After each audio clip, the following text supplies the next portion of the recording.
ഇനി നമുക്ക് ഇതിൽ വരുന്നൊരു ക്വസ്റ്റ്യൻ ചെയ്യാം. ക്വസ്റ്റ്യൻ എഴുതിയെടുത്തു. A steel bar ABC of length 16 meter, cross sectional area 4 mm square, total weight 20 Newton,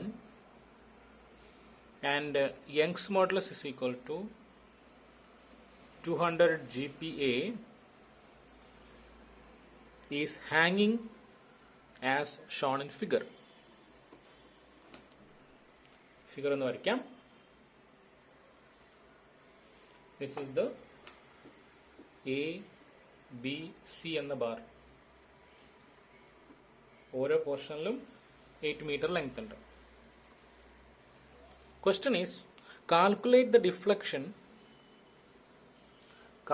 deflection at C and at B. സിയിലും ബിയിലും ഉണ്ടാകുന്ന deflection കാണാൻ പറഞ്ഞിരിക്കുന്നത്.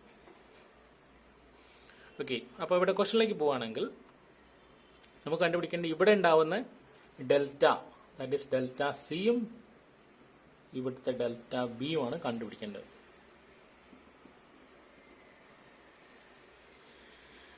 ഇനി നോക്കാം. ഈ എ ബി എന്ന അല്ലെങ്കിൽ ABC എന്ന ഈ ബാറിൽ നമ്മളിപ്പോൾ പറഞ്ഞു സെൽഫ് വെയിറ്റ് കൊണ്ട് എക്സ്റ്റൻഷൻ ഉണ്ടാവും എന്ന് പറഞ്ഞു അല്ലേ. അപ്പോൾ ABC എന്ന ബാറിന് മൊത്തം എക്സ്റ്റൻഷൻ ഉണ്ടാവും വെയിറ്റ് കൊണ്ട്. അപ്പോൾ ആ വെയിറ്റ് കൊണ്ട് ഉണ്ടാവുന്ന എക്സ്റ്റൻഷൻ കൊണ്ട് എന്താ സംഭവിക്കുന്നത്? ആക്ച്വലി ഈ മൊത്തം ബാറിന് ഒരു നീളം കൂടും. നീളം കൂടുമല്ലോ. സപ്പോസ് ആ നീളം കൂടിയിരിക്കുന്നത് ഇങ്ങനെ എക്സ്റ്റൻഡഡ് പോർഷൻ ഇവിടെ എത്തി. This is C and this is some B. അപ്പൊ ഇവിടെ സി എന്നത് ഇത്രയും നീളത്തിലേക്ക് മാറ്റപ്പെട്ടു. That is delta C. ഇവിടെ അതുപോലെ ബി എന്നത് ഇത്രയും ലെങ്ത്തിലേക്ക് വലിച്ചു നീട്ടപ്പെട്ടു. അപ്പൊ ഡെൽറ്റ ബി. ഇങ്ങനെയാണ് സംഭവിക്കുന്നത്. ഇനി നമുക്ക് നോക്കാം ഈ സി എന്ന പോയിന്റിൽ എന്ത് സംഭവിക്കുന്നു, ബി എന്ന പോയിന്റിൽ സംഭവിക്കുന്നു. നമ്മൾ നേരത്തെ പറഞ്ഞിട്ടുണ്ടായിരുന്നു ഈ ഹാങ് ചെയ്യുന്ന ബാറിൽ ഏത് പോർഷനാണ് നമ്മൾ കൺസിഡർ ചെയ്യുന്നത് അതിന്റെ താഴത്തെ വെയിറ്റ് കൊണ്ടാണ് എക്സ്റ്റൻഷൻ ഉണ്ടാവുന്നത് നമ്മൾ പറഞ്ഞു. അങ്ങനെയല്ല നേരത്തെ എക്സ്പ്ലെയിൻ ചെയ്തത്. ഈ ബാറിൽ ഇവിടെ ഒരു സെക്ഷൻ എടുത്തു, ഇത്രയും പോർഷനിലെ വെയിറ്റ് കൊണ്ടാണ് ഇവിടെ എക്സ്റ്റൻഷൻ ഉണ്ടാവുന്നത് നമ്മൾ പറഞ്ഞത്. അതേപോലെ ഇവിടെ നോക്കാം. ഇവിടെ സിക്ക് താഴെ വേറെ ഒന്നുമില്ല. അപ്പൊ ശരിക്കും സിയിൽ ഒരു എക്സ്റ്റൻഷൻ ഉണ്ടാവും വേണ്ട ആവശ്യമില്ല. പക്ഷെ ക്വസ്റ്റ്യൻ എന്നാ ചോദിച്ചത് സിയുടെ എക്സ്റ്റൻഷൻ അല്ല ചോദിച്ചത്, സിയുടെ ഡിഫ്ലക്ഷനാണ് ചോദിച്ചത്. ഡിഫ്ലക്ഷൻ എന്ന് പറഞ്ഞാൽ സി അവിടുന്ന് മാറ്റപ്പെടുന്നു, എങ്ങോട്ടെങ്കിലും മാറിയോ സി എന്നാ ചോദിക്കുന്നു.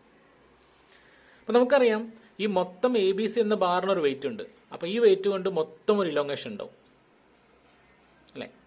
ആ മൊത്തം ഇലോങ്ങേഷൻ കൊണ്ടാണ് ഇവിടെ സിക്ക് മാറ്റം വന്നിരിക്കുന്നത്. അല്ലാതെ സിന്റെ താഴെ വേറെ ലോഡ് വന്നുകൊണ്ടല്ല ശരിക്കും.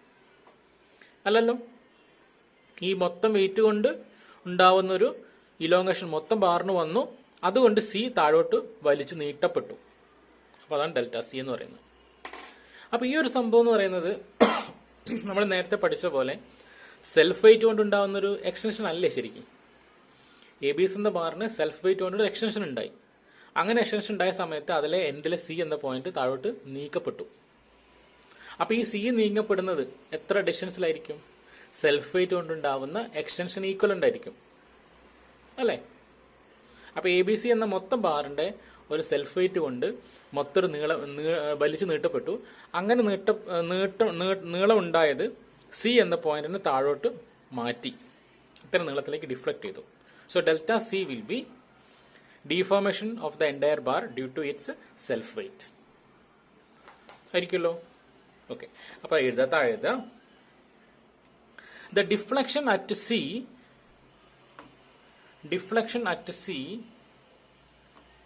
delta C will be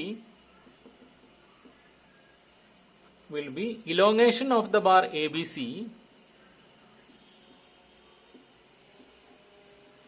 elongation of the bar ABC due to self weight. നമുക്ക് എന്തായിരുന്നു ഇക്വേഷൻ നേരത്തെ പഠിച്ചിരുന്നല്ലോ, total weight W into L by 2AE എന്ന് നമ്മൾ പഠിച്ചിട്ടുണ്ടായിരുന്നു അല്ലേ? സബ്സ്റ്റിറ്റ്യൂട്ട് ചെയ്യാം. ഇവിടെ എത്രയായിരുന്നു ലോഡ്? 20 ന്യൂട്ടൺ ആണ്, കിലോ ന്യൂട്ടൺ ഒന്നുമില്ല. 20 ന്യൂട്ടൺ ഇൻറ്റു 16 മീറ്റർ ആണ്. അതിനെ നമ്മൾ മില്ലിമീറ്ററിലേക്ക് മാറ്റുന്നു. 16 into 10⁻³ divided by 2 into area of cross section is given as 4 mm². അത് അങ്ങനെ തന്നെ എടുത്തു.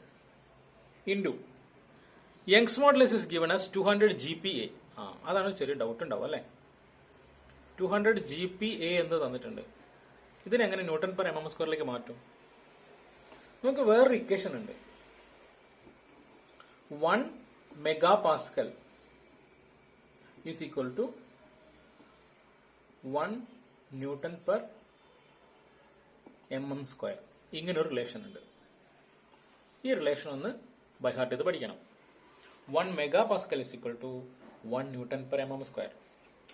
അങ്ങനെയാണെങ്കിൽ മെഗാപാസ്കൽ ജിഗ ആവണം എന്ത് ചെയ്യണം? മെഗാ എന്ന് പറഞ്ഞാൽ 10⁻⁶ ആണ്, ജിഗ എന്ന് പറഞ്ഞാൽ 10⁻⁹ ആണ്. Mega means 10⁻�6, giga means 10⁻⁹. അപ്പൊ മെഗേനെ ജിഗ ആക്കണമെങ്കിൽ എന്ത് ചെയ്യണം? 10⁻³ കൊണ്ട് മൾട്ടിപ്ലൈ ചെയ്യണം അല്ലേ? അങ്ങനെയാണെങ്കിൽ 1 ഇൻറ്റു 10⁻³ മെഗാപാസ്കൽ എന്ന് നമുക്ക് എങ്ങനെ എഴുതാം? 1 GPa എഴുതാലോ അല്ലെ? അങ്ങനെയാണെങ്കിൽ 200 GPa എന്തായിരിക്കും?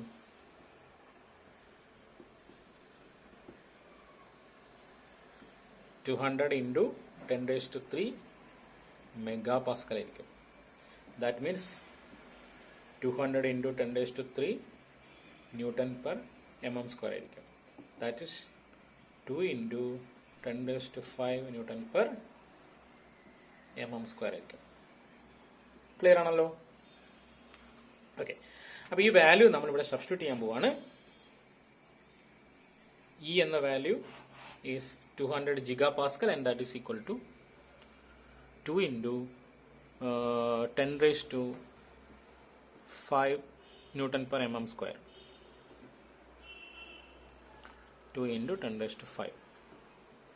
So on solving this you will be getting 0.2 mm. So that is the deflection at C. അപ്പോൾ ഒന്നാമത്തെ ക്വസ്റ്റ്യൻ ആൻസർ ആയല്ലോ. Deflection at C. Deflection C എന്ന് പറയുന്നത് ഈ ടോട്ടൽ ബാറിന്റെ ഇലോങ്ങേഷൻ കൊണ്ട് ഉണ്ടാവുന്ന സെൽഫ് വെയിറ്റ് ഉണ്ടാവുന്ന ഇലോങ്ങേഷൻ ആയിരിക്കും ഡിഫ്ലക്ഷൻ അറ്റ് സി എന്ന് പറയുന്നത്. അത് കിട്ടി. ഇനി അടുത്ത ചോദിച്ചത് what will be the deflection at B എന്നാണ്. ബിയിൽ ഉണ്ടാവുന്ന ഡിഫ്ലക്ഷൻ എന്താ? ഇവിടെ നമുക്ക് രണ്ട് കാര്യങ്ങൾ ശ്രദ്ധിക്കണം. എന്തൊക്കെയാണെന്ന് നോക്കാം.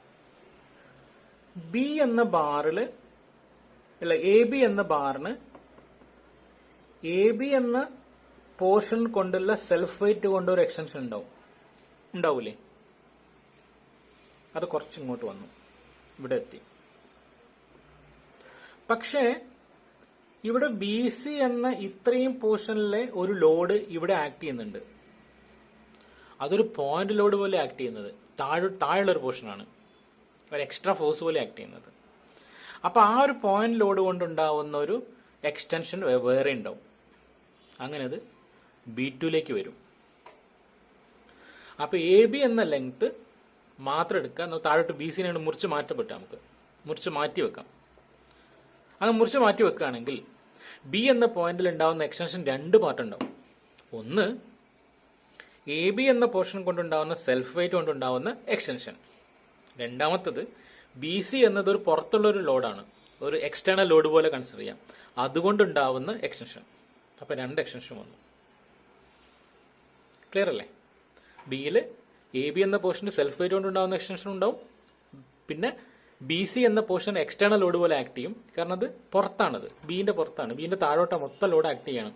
ബി സി എന്ന മൊത്തം ലോഡ് അവിടെ ബിയിൽ ആക്ട് ചെയ്യുന്നു. അങ്ങനെ ആ ലോഡ് കൂടി അവിടെ എക്സ്റ്റേണൽ ലോഡ് ആക്ട് ചെയ്യും. അപ്പൊ രണ്ട് കേസ് വന്നു. അപ്പൊ നമുക്ക് എഴുതാം, നെക്സ്റ്റ് ലൈൻ എഴുതാം. deflection at B,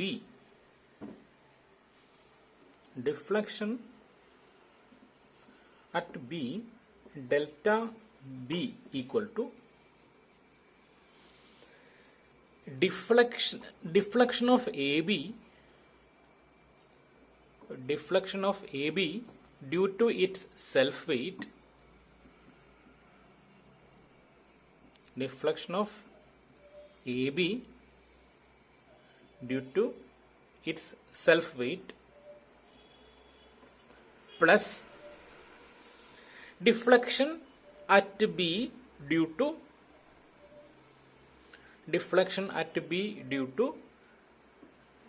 weight of BC, deflection at B due to weight of BC.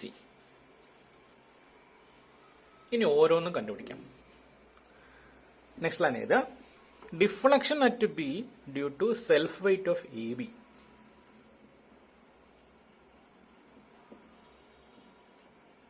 Deflection at B due to self weight of A B is equal to, വേണേൽ നമുക്ക് ഡെൽറ്റ B1 എന്ന് പറയാം. That is equal to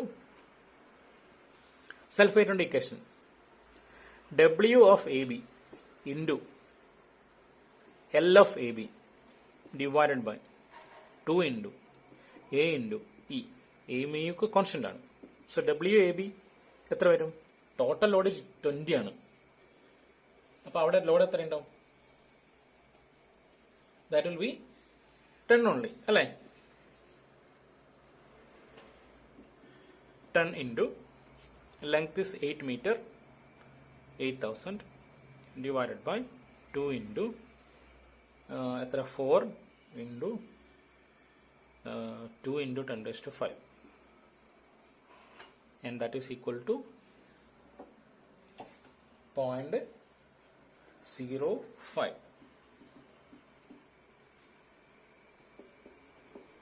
That is delta B1 equal to 0.05. That much mm. ഇനി ഇതേപോലെ deflection at B due to weight of BC, and that can be taken as delta B2. So delta B2 എന്ന് പറയുന്നത് BC എന്ന പോർഷനിൽ മൊത്തം wait ഒരു external load പോലെ act ചെയ്യുന്നുള്ളൂ. അപ്പൊ നമ്മൾ ഇക്വേഷനിൽ W of BC into L of AB divided by 2 ഇല്ല, കാരണം എക്സ്റ്റേണൽ ലോഡ് ആയതുകൊണ്ട് 2 വരുന്നില്ല, ജസ്റ്റ് A ഇൻറ്റു E മാത്രമേ വരുള്ളൂ. So that will be W of BC എന്ന് പറയുന്നത് 10 കിലോ ന്യൂട്ടൺ തന്നെ ഇൻറ്റു 10 ന്യൂട്ടൺ അല്ലേ, okay, 10 newton into length is 8000 divided by 4 into 2 into 10 raised to 5,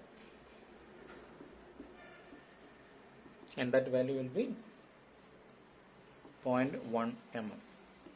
നേരത്തെ കിട്ടിയ ഇവിടെ ആയിരിക്കില്ല എന്തായാലും, ഇവിടെ by 2 ഇല്ലാത്തതുകൊണ്ട്. So therefore next line, therefore total deflection at B, delta B equal to delta B1 plus delta B2, that is 0.05 plus 0.1 mm, that is equal to 0.15 mm. So that is the total deflection at B. Hope എല്ലാ രണ്ട് portion clear ആയി വിചാരിക്കുന്നു. Next ഒരു exercise question എഴുതിയെടുക്കുക. Question is like this: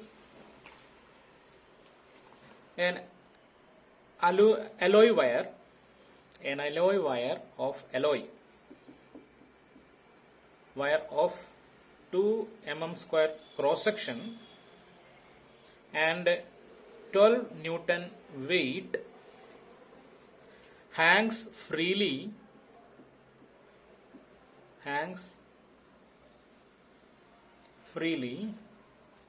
under own weight. Find maximum length of the wire if deflection should not exceed 0.6 mm. Take E equal to 150 GPa. Okay, ഈ question ചെയ്ത് നോക്കാം. And ഇതും നേരത്തെ പറഞ്ഞ നോട്ടിൽ കണ്ടിന്യൂഷൻ ആയിട്ട് ഈ ക്വസ്റ്റൻ ഉണ്ടായിരിക്കണം. ഇതിന്റെ answer is obtained as 30 metre. ഈ ക്വസ്റ്റൻ ചെയ്യും. ഇവിടെ സിലബസിലെ ഒരു നെക്സ്റ്റ് ടോപ്പിക് കൂടി കഴിഞ്ഞു. ഇനിയൊരു 2 ടോപ്പിക് കൂടി ഉണ്ട്. അതിന് ഏകദേശം ഒരു 3 hours കൂടി വേണ്ടി വരും. 2 വീഡിയോയും കൂടി അതിനുണ്ടാവും. അതുകൂടി കഴിഞ്ഞാൽ നിങ്ങളുടെ മോഡ്യൂൾ 1 തീർന്നു.